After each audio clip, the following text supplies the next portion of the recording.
والد صاحب جو ہیں ان کے جو تربیت یافتہ لوگوں میں بڑی انتہائی دنیاوی لحاظ سے کی پوسٹوں پہ تھے، جن میں سب سے جو ہے وہ ایک مشہور ہستی تھی میجر جنرل ریاض صاحب، جو ایک فقیر جنرل تھے، ISI کے ڈائریکٹر جنرل تھے، اور میرے والد صاحب کی جو ہے 2012 میں وفات ہوئی، اور آخر تک وہ 3 آدمی شاگردوں کا ہمیشہ ذکر کرتے رہے۔ ایک پیر صاحب دیول شریف کہتے جب بھی مجھے ملے کبھی میرے آگے نہیں ہوئے، اور میجر جنرل ریاض صاحب، اور ایک باقاعدہ حیات اللہ تعالیٰ ان کو اور لمبی زندگی عطا کرے، ذوالفقار عباسی۔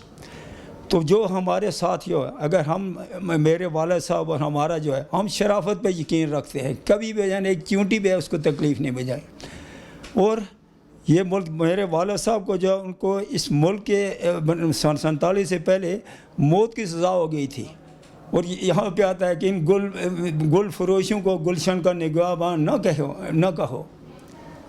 ظلم کو ظلم کہو، محفل یزدان نہ کہو، ان گل فروشوں کو گلشن کا نگہبان نہ کہو۔ میرے اداروں سے اپیل ہے، پہلے تو میں اللہ رب العزت سے کروں گا، وہ انشاءاللہ ضرور انصاف دے گا، مجھے دنیاوی ایسے کوئی بات نہیں ہے، اگر یہاں پہ نہ ہوئی تو کل قیامت کے دن تمہارا گریبان ہوگا اور میرا ہاتھ ہوگا۔ تو اللہ تعالیٰ میں اوصاف ABN اور اوصاف اس کا بہت شکریہ ادا کرتا ہوں کہ انہوں نے نہایت جرأت سے ہمارے جو ہے دلیرانہ انداز سے ہمارے ہر جو ہے اس میں رہنمائی فرمائی، رہبری فرمائی، ہمارے پیغاموں کو آگے پہنچایا، تو آپ کا بہت بہت شکریہ۔ اب میرا آخری سوال ان سے یہ ہے کہ آگے کا لائحہ عمل کیا ہے ان کا؟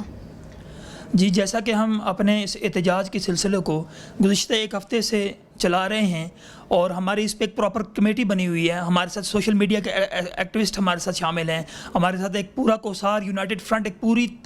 کوسار کے لوگ ہیں جو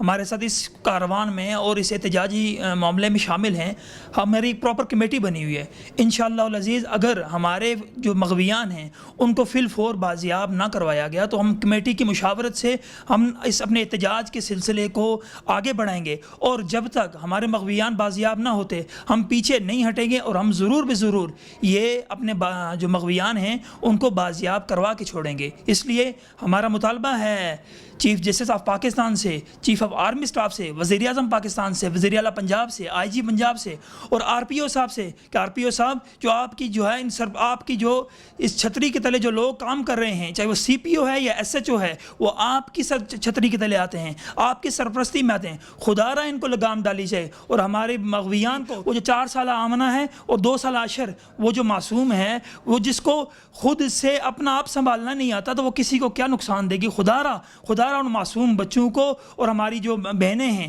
خدا را ان کو جلد بازیاب کروایا جائے، وگرنہ پھر آگے بہت اس احتجاج کا سلسلہ بہت طویل ہو سکتا ہے۔ جی بہت شکریہ۔